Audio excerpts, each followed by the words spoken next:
কুমির আতঙ্ক বেড়েই চলেছে ইন্দোনেশিয়ায়। এখন পর্যন্ত কুমিরের হামলার শিকার হয়েছেন অন্তত 180 জন।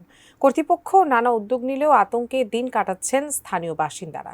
এদিকে কুমিরের ভয়াবহ আক্রমণের শিকার হন ইন্দোনেশিয়ার এক নারী। ওই আক্রমণে মাথা ছাড়া তার শরীরের পুরো অংশ চলে যায় কুমিরের পেটে। তারপরও অলৌকিকভাবে বেঁচে ফিরলেন সেই নারী। লোমহর্ষক সেই ঘটনা নিয়ে আরও জানাচ্ছেন শেখ ফরিদ। ইন্দোনেশিয়ার উপকূলীয় শহর মামুজিতে বসবাস করেন মুনিরপা নামে এক নারী। কোনো এক ভোরবেলায় তিনি বাড়ির পেছনের একটি খালে আবর্জনা ফেলতে যান, কিন্তু সেদিন ঘটে এক ভয়ঙ্কর দুর্ঘটনা। আবর্জনা ফেলে বাড়ির দিকে ফিরে আসার মুহূর্তে 13 ফুট লম্বা একটি বিশাল আকৃতির কুমির অতর্কিতভাবে তাকে আক্রমণ করে। ভয়ঙ্কর ওই জন্তুটি হিংস্রভাবে মুনিরার শরীর কামড়ে ধরে এবং টেনে নিয়ে যেতে থাকে। কুমিরের ধারালো দাঁতে তার শরীর ক্ষতবিক্ষত হয়ে যায়।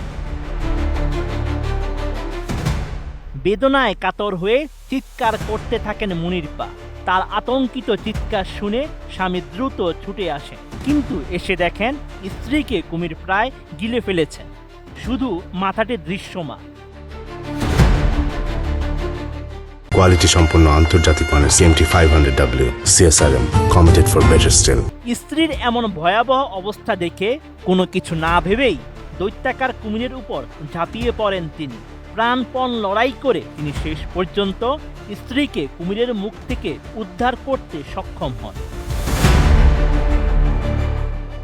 তবে গুরুতর আহত অবস্থায় মুনিরপাকে তৎক্ষণাৎ হাসপাতালে নিয়ে যাওয়া হয়। তিনি প্রাণে বেঁচে গেলেও অবস্থা ছিল সংকটাপন্ন। তাকে দুটি বড় অস্ত্রোপচারের মধ্য দিয়ে যেতে হয়। দীর্ঘ 7 মাস ধরে চলে তার চিকিৎসা ও পুনর্বাসন। হাসপাতাল থেকে ফিরে মুনিরপা জানান তিনি খুবই আতঙ্কিত, আর কখনো সমুদ্রে যেতে চান না, এমনকি ঘরের পেছনেও না। কোথাও যাওয়ার সাহস নেই তার। বাচ্চাদেরও নিষেধ করেছি নদীর ধারে যেতে। তিনি চান না তার পরিবারের কেউ এই ভয়াবহ অভিজ্ঞতার শিকার হোক। গত 1 বছরে কুমিরের আক্রমণের শিকার হয়েছে অঞ্চলটির 180 জনের বেশি বাসিন্দা। এর ফলে অঞ্চলটির বাসিন্দাদের দিন কাটছে আতঙ্কে। এরপরেই স্থানীয়দের সতর্ক করতে নানা ব্যবস্থা নিয়েছে কর্তৃপক্ষ। গ্রাম জুড়ে লাগানো হয়েছে সতর্কতামূলক সাইনবোর্ড। কুমির যাতে বসতবাড়ির আশেপাশে ঘোরাফেরা করতে না পারে সেজন্য রাতের বেলায় টহলের ব্যবস্থা করা হয়েছে।